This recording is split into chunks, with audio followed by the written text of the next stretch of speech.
Good day, nakilala na nga natin ang apat na team na pasok sa semifinals. Tapusin niyo ang video dahil sa mga latest, ibibigay natin ang schedule nila sa semifinals, venue, what time at saan mapapanood, game result na naganap sa quarterfinals kahapon, review ng game at iba pa. Syempre, Scon naging emotional after matalo sila ng Petrogas Angels. Grabe ang iyak.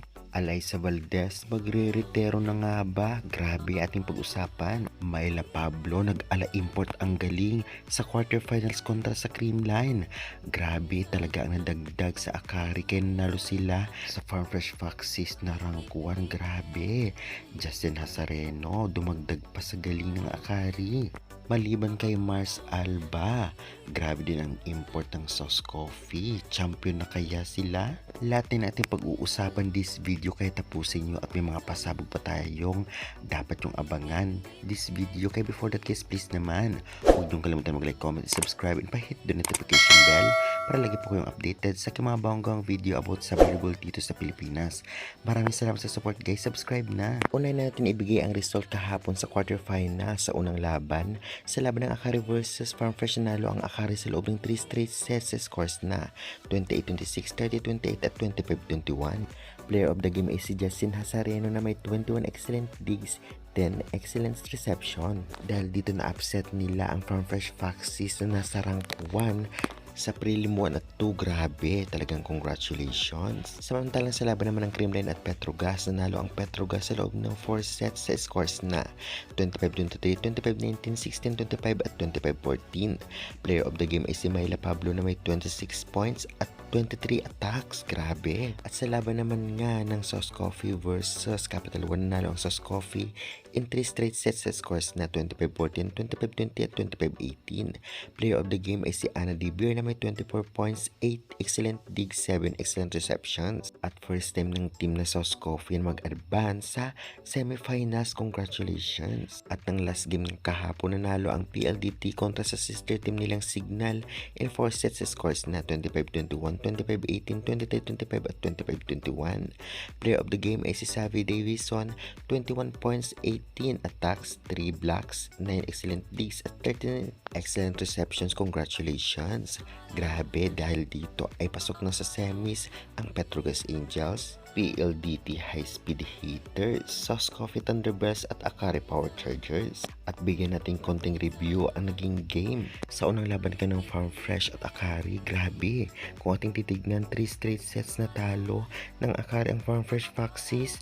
At grabe kasi ang depensa ni Hazareno, kaya ginulat ang lahat ng Akari Chargers dahil rank 8 sila at rank 1 ang Farm Fresh. Ang pinaghirapan ng Farm Fresh ay wala lang ng matalo ng Akari. Masasabi natin na bilog talaga ang bola, ngunit maganda ang inlaro dahil dikit ang scores. Ganun pa man, napakalaking sayang nito para sa Farm Fresh. Unstoppable halos lahat ng players ng Akari Chargers na nahirapan talaga ang Farm Fresh, lalong-lalo pa grabe si Sharma, especially ang kanilang import. Kudos din sa setter ng Akari na si Alba na talaga namang unstoppable sa man parang depensa ni Hazareno at mga middle blockers, kaya congratulations. Samantalang sa Farm Fresh, ganun pa rin yung first 6 na ginamit, ngunit hindi masyadong nag-boom ang kanilang laro ngayon. Maganda pa rin ang performance ng kanilang import. Okay din itong si Molina at si Harding, ngunit talagang hindi para sa kanila ang game na ito o conference na ito. Ganoon pa man, syempre malaking panghihinayang ito para sa Farm Fresh Foxes dahil naabot na nila ang rank 1 at natalo lang sila sa quarterfinals. Kaya dapat hindi magpakampante ang every team kahit nasa rank 1 ka pa, lalo na kung quarterfinals ang paglalabanan, dahil dito lumalabas ang tunay na galing, hindi lamang ng mga import kundi mga local players. Kaya congratulations to both teams. Natalo man ang Farm Fresh, ngunit na ipakita nila na talagang malakas na rin sila ngayon at hindi na basta-basta kagaya ng dati. Kaya congratulations. Magagamit ninyo yan at lalo kayong lalakas, lalo pa paparating na PVL All Filipino Conference. Kaya good luck na lamang at bawi next conference. Ang next review naman natin ay talaga namang marami ang nalungkot. Ito ang labanan ng Petrogas at Creamline dahil natalo ang Creamline at naging emotional ang mga players dito, especially ang kanilang import na si Squan. Grabe.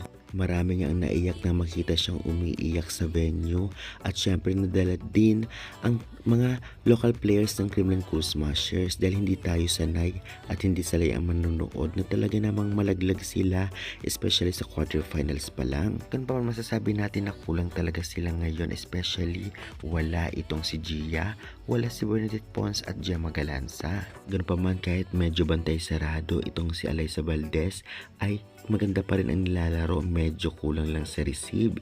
Samantalang naghalimaw din si Myla Pablo ngayon laban sa Creamline. At grabe din si Tolentino bilang setter nila. At kahit medyo mai-injured sana, itong si Van der Wide import ng Petrogas ay talaga nagawa ng paraan ni Myla Pablo. Sobrang galing. Dahil dito kahit paano ay maganda pa rin ang laban at alam naman nating lahat na talagang kahit noon pa ay malakas ang Petrogas. Lalo pa pala yung rival ito ng championship kontra sa Creamline at sanay na din to. Usap-usapan na rin na magre-retiro na daw si Alyssa Valdez. Sana hindi naman, lalong-lalo pa nag-post siya sa kanyang social media na bounce back. Ibig sabihin nito ay baka hindi pa naman siya retire dahil malaki ang impact nito sa volleyball dito sa Pilipinas. Anong sa inyo guys about dito? Gan pa man kodo sa Kremlin Cool Smashers. Sa lahat ng players dito, maganda din ang inilaro. Ngunit talagang kinulang lang. Medyo nabash din itong si Negrito dahil hindi masyadong maganda ang set. Ganun pa man, dapat maganda ang receive para maganda ang set. At ito naman si Villarete ay mukha ngayong December ay mag-i-expired na ang kanyang kontrata sa Creamline. Kaya nakita natin siya na talagang umiiyak. Baka umalis na siya at palitan ni Gia, kaya good luck. Overall, deserve naman ang Petrogas. Myla Pablo ang galing. Van der Wide kahit na injured na konti, bumalik, magaling pa rin. At syempre depensa ng Petrogas, Brooke Van Sickle, mga Blackers at sa Creamline naman halos lahat naman. Medyo nakulang lang at syempre deserve naman kung anong team mananalo dahil binigay naman ang best nila. Kaya good luck to both teams at good luck Petrogas sa semis.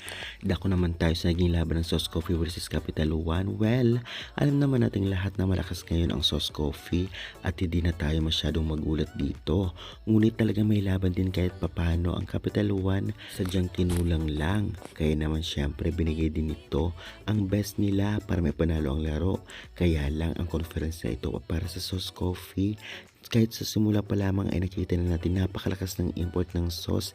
Samahan pa ng galing ni Mondo Niedo. Syempre mga veterans player, mga middle blockers ng Sauce Coffee ay very effective. Si Nogales at Minor ay talagang very effective sa middle, kaya nahihirapan ang mga wing spikers ng kalaban.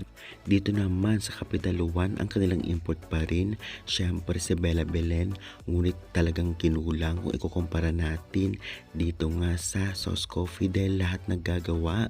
Ganun pa man ay maganda pa rin ang laban and syempre congratulations Sauce Coffee Thunderbirds.